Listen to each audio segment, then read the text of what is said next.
अस्सलाम वालेकुम। आज का जो हमारा टॉपिक होगा वो होगा cyber war, cyber security ethics and cyber security. तो सबसे पहले हम बात करते हैं साइबर सिक्योरिटी के ऊपर। साइबर सिक्योरिटी बेसिकली हमारे पास वो प्रैक्टिसेस होती हैं जिसके ज़रिए हम अपने computer, servers, mobile devices, electronic devices and network and data को हम सेव करते हैं मैलिशियस अटैक से।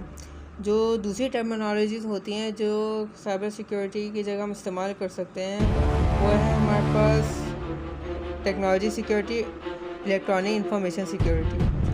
जो ये टर्म है साइबर सिक्योरिटी वो एक डिफरेंट वैरायटी ऑफ कॉन्टेक्स्ट के अंदर इस्तेमाल होती है, जो कि बिजनेस से लेके मोबाइल कंप्यूटर के अंदर हमारे पास ये इम्पोज होती है। जो डिफरेंट कैटेगरीज हैं साइबर सिक्योरिटी के, अब हम उसके ऊपर बात कर लेते हैं, जिसके अंदर हमारे पास होती है application, information, network, operational, encryption, access control and user education and disaster recovery. सबसे पहले हम बात करते हैं नेटवर्क सिक्योरिटी के ऊपर। ये हमारे पास वो प्रैक्टिसेस होती हैं जिसके ज़रिए हम अपना कंप्यूटर नेटवर्क को इंट्रूडर से प्रोटेक्ट करते हैं, चाहे वो इंट्रूडर हमारे पास अटैकर्स हो या अपॉर्चुनिटीज मेलवेयर हो, यानी कि जो डिफरेंट तरीके के वायरस होते हैं।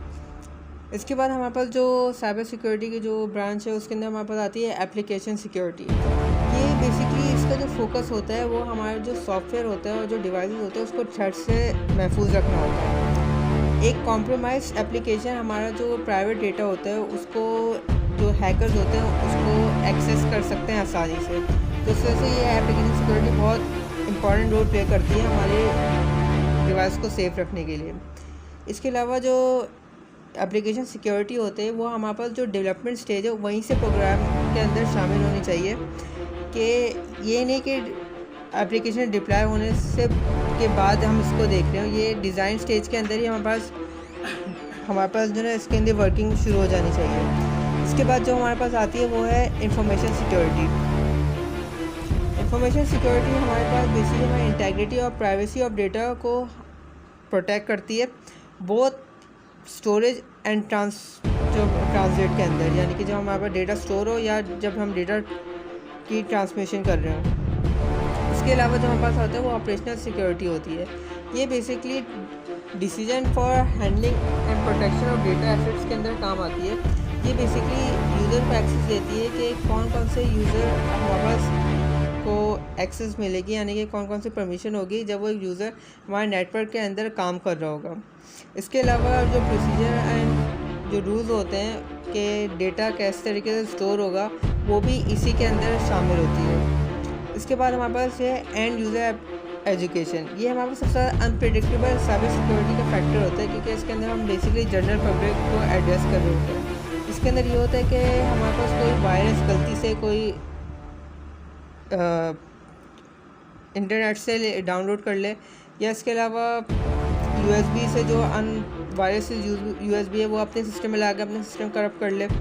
इसके अलावा हमारे जनरल पब्लिक को अवेयर करना चाहिए, कि अवेयरनेस देनी चाहिए कि जो सस्पिशियस ईमेल अटैचमेंट्स हैं उनको भी फ़ौरन डिलीट कर दें। तो इसके अंदर अभी काफ़ी काम होना बाकी है। इसके बाद हमारे पास जो है वो है disaster recovery and business continuity. ये बेसिकली ऑर्गेनाइजेशन का एक प्रोटोकॉल होता है कि जब हमारे पास कोई ऑर्गेनाइजेशन के अंदर साइबर सिक्योरिटी का इशू या इंसिडेंट हो जाता है तो उस ऑर्गेनाइजेशन को क्या क्या रूल्स एंड रेगुलेशंस को फॉलो करना चाहिए, उसके किस तरह वो जो इंसिडेंट से पहले उसकी जो कैपेसिटी थी उसी तरह दोबारा से काम करना शुरू कर दे।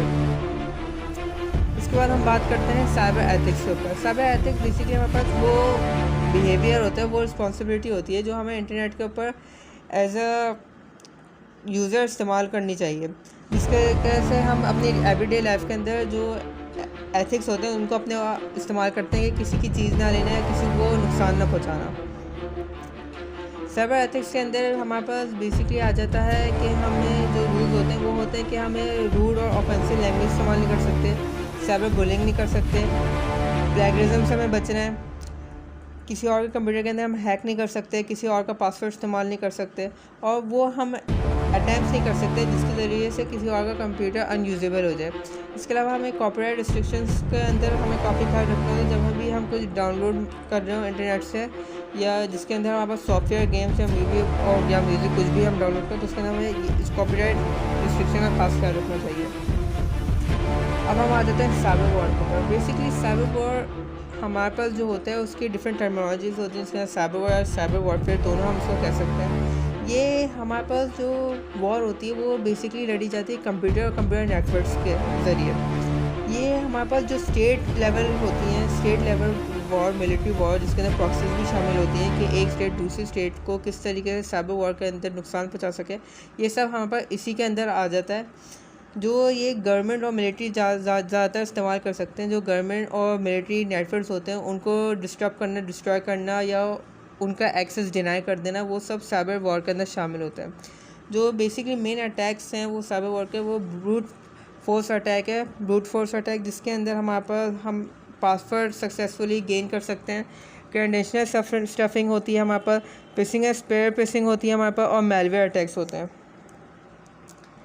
जो ग्लोबल वॉर साइबर वॉरफेयर, जिसके अंदर वो कंट्रीज़ जो ज़्यादातर साइबर वॉर को इस्तेमाल करती हैं या जिनका बैड नेम है इसके अंदर, वो हमारे पास हैं बेसिकली रशिया, ईरान, चाइना और यूनाइटेड स्टेट्स ऑफ अमेरिका। ये बेसिकली वर्ल्ड लीडिंग प्रैक्टिस करती हैं साइबर वॉर का, जो यानी कि सबसे ज़्यादा साइबर वॉर का यही कंट्रीज इस्तेमाल करती हैं दूसरी कंट्रीज़ के खिलाफ।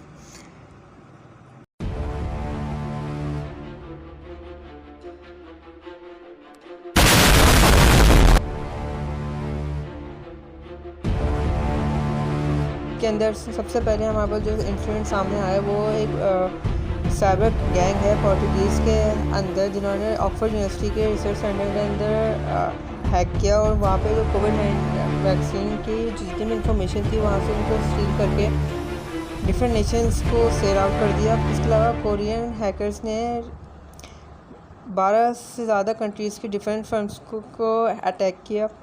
इसके अलावा चाइनीज़ मिलिट्री के हैकर्स ने सर्वेलेंस की अब तिब्बतियंस के ख़िलाफ़ चाइना और चाइना से बाहर। रशियन हैकर्स ने यूक्रेन के फाइल शेयरिंग सिस्टम को डिस्टर्ब किया। इसके अलावा वहाँ पे एक अपना मैनुअल भी इंस्टॉल करते हैं, जिसके ज़रिए उनकी तमाम फाइलें करप्ट होती गई। इसके अलावा फरवरी के अंदर ही ब्रिटेनीज़ गवर्नमेंट ने एक 3 ईयर प्रोग्राम के थ्रू ह्यूमन राइट एक्टिविटीज़ के ऊपर स्पाई का मंसूबा बनाया, जिसके ज़रिए उन्होंने जितने भी ह्यूमन राइट एक्टिविस्ट थे उनकी कंट्री के, उन सबके ऊपर स्पाई किया। इसके अलावा यूक्रेन गवर्नमेंट ने एक इंडिकेशन दिया था कि जिसके ज़रिए वो अपने वेबसाइट, सिक्योरिटी वेबसाइट को एक्सेस नहीं कर पा रहे थे फॉर कपल ऑफ डेज़, और उन्होंने ये इल्ज़ाम लगाया रशिया के ऊपर कि रशिया ने अपने हाइब्रिड वॉरफेयर ऑपरेशन के अंदर इनके ऊपर यह अटैक किया था। इसके अलावा यूएस डिपार्टमेंट ऑफ जस्टिस ने ये इंडिकेट किया कि हैकर्स ने यूएस के अंदर से $1.3 बिलियन की क्रिप्टो करेंसी को स्टील किया। ईरानी हैकर्स ने सर्वर्स को कंट्रोल किया आर्मस्ट्रॉन्ग के अंदर, जिसके ज़रिए उन्होंने उसको as a command and control centre की तरह इस्तेमाल किया अगेंस्ट पॉलिटिकल ओपोनेंट्स। इसके अलावा नॉर्थ कोरिया के हैकर्स ने फाइज़र के डेटाबेस के अंदर हैक करके उनका जितनी भी वैक्सीन के रिलेटेड इंफॉर्मेशन थी वो सारी गेन कर दी। इसके अलावा फाइज़र ये वही कंपनी जिसने सबसे पहले कोविड वैक्सीन बनाई थी। इसके अलावा ईरानी गवर्नमेंट्स ने अपनी ईरानी गवर्नमेंट ने यूएई के अंदर अटैक किया और उन एजेंसीज़ को बेनकाब किया जो इजराइल के साथ रिलेशनशिप को नॉर्मलाइज करना चाह रही थी।